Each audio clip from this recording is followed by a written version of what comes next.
Você sabe a diferença entre a genialidade e a superdotação intelectual? Para compreender a distinção entre um gênio e uma pessoa com superdotação intelectual, é fundamental adentrar no campo da ciência, especificamente neurociência e psicologia, abordando determinados conceitos que fornecem as lentes através das quais visualizamos e interpretamos a inteligência humana em seus diversos aspectos. Vamos começar pela superdotação intelectual. Uma pessoa com superdotação intelectual é frequentemente identificada por um coeficiente de inteligência, QI, superior, geralmente definido como um score de QI de 130 ou mais, que a coloca no topo de 2% da população. No entanto, a compreensão moderna da superdotação intelectual vai além de simples números de QI. Ela engloba uma variedade de domínios, incluindo criatividade, habilidades específicas em áreas como matemática e linguagem, talentos em artes, esportes e desempenho acadêmico.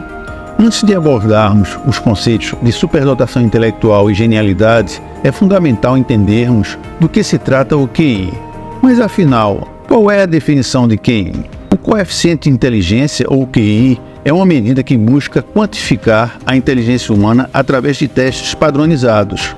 Originalmente desenvolvido para identificar crianças com necessidades educacionais especiais, o conceito evoluiu para uma ferramenta amplamente utilizada para medir a capacidade cognitiva geral, incluindo memória, velocidade de processamento, raciocínio lógico e habilidades verbais. O conceito de QI, introduzido no início do século XX, tornou-se uma ferramenta amplamente utilizada para avaliar habilidades cognitivas e prever potencial acadêmico, profissional e social. Embora seja um indicador útil da capacidade de aprendizado e resolução de problemas de um indivíduo, o QI é apenas uma faceta da complexidade da inteligência humana, a qual é influenciada por vários fatores, como genéticos, ambientais, por exemplo, a educação, cultura, acesso a recursos e interações sociais, que moldam a inteligência, desenvolvimento do cérebro, assim como a motivação.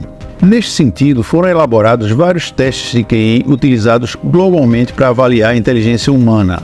Cada teste é projetado para medir uma variedade de habilidades cognitivas, incluindo memória, raciocínio lógico, compreensão verbal e habilidades espaciais. Entre os mais utilizados estão a escala de inteligência de Wechsler para adultos, também conhecida como VAIS.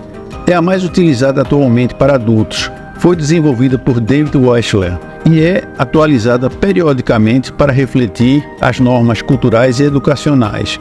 Escala de inteligência de Wechsler para crianças, conhecida como VISC, similar ao WISE, mas adaptada em seu formato para crianças. O conceito de QI tornou-se uma ferramenta amplamente utilizada para avaliar habilidades cognitivas e prever potencial acadêmico, profissional e social. A distribuição do QI na população mundial segue uma curva normal, também conhecida como distribuição gaussiana.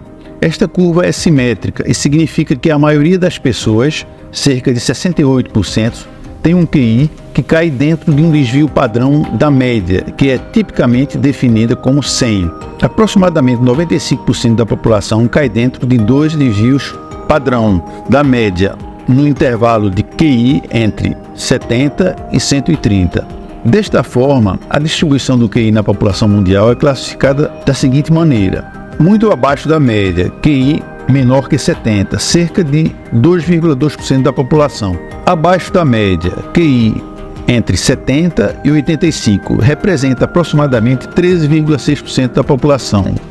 Média, QI entre 85 e 115, engloba cerca de 68,2% da população. Essa ampla categoria é onde a maioria das pessoas se enquadra. Acima da média, QI entre 115 e 130, aproximadamente 13,6% da população. Superdotados intelectualmente ou altamente dotados, QI entre 130 e 145, cerca de 2,2% da população. Excepcionalmente dotados, QI entre 145 e 160, representando menos de 0,1% da população. E profundamente dotados, QI acima de 160, uma fração ainda menor, aproximadamente 0,003% da população. Como ilustrado neste gráfico para uma melhor compreensão. Do ponto de vista científico, estudos têm mostrado que indivíduos superdotados intelectualmente podem apresentar diferenças na estrutura e no funcionamento de seus cérebros. Por exemplo, algumas pesquisas sugerem uma maior conectividade neural e uma eficiência no processamento de informações, permitindo-lhes aprender e resolver problemas mais rapidamente do que a média da população. E os gênios, como os definiríamos? O conceito de gênio não tem uma única origem ou definição aceita universalmente, evoluindo ao longo do tempo através da filosofia, psicologia e cultura popular. No entanto, a conceituação de gênio, como entendemos hoje, especialmente em relação à extraordinária capacidade intelectual ou criativa, começou a se formar durante o Renascimento.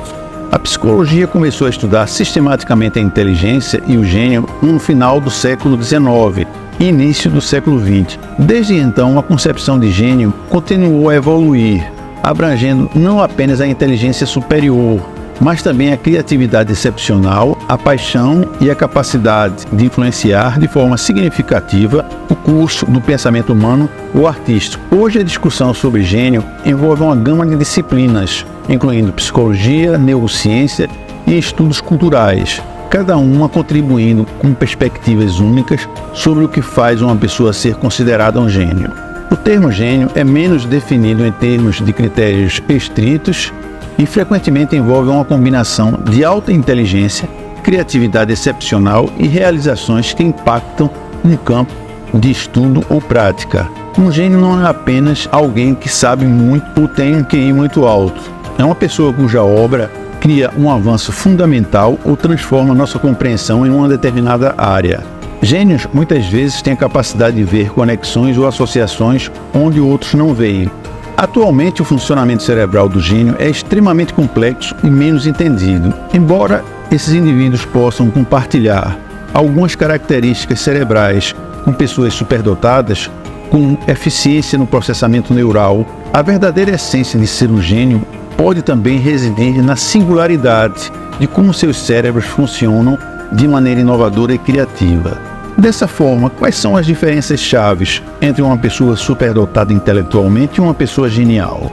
Definição e identificação. A superdotação intelectual é frequentemente identificada por testes de QI em desempenho acadêmico excepcional, enquanto o gênio é reconhecido por realizações inovadoras e contribuições transformadoras para um campo, embora a grande maioria tenha QIs muito altos. Criatividade e inovação. Enquanto a superdotação pode envolver uma capacidade aprimorada para aprender e aplicar o conhecimento, o gênio também requer um alto nível de criatividade e a capacidade de pensar de maneiras que rompem com as normas existentes. Impacto.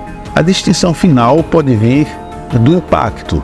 Um gênio muda a maneira como entendemos o mundo ou avançamos em um campo específico, enquanto uma pessoa superdotada, embora possa alcançar níveis excepcionais de desempenho, pode não necessariamente transformar um domínio de estudo ou prática. Enquanto a superdotação intelectual e o gênio compartilham território comum na alta inteligência e, potencialmente, na eficiência neural, eles divergem significativamente em suas manifestações e impactos. O gênio incorpora uma mistura rara de inteligência, criatividade e inovação, enquanto a superdotação intelectual se refere mais especificamente a habilidades cognitivas excepcionais dentro dos parâmetros mais tradicionais de medição. Se gostou do conteúdo, deixe o seu like, não se esqueça de compartilhar e se inscreva no canal. O seu comentário é importante para nós.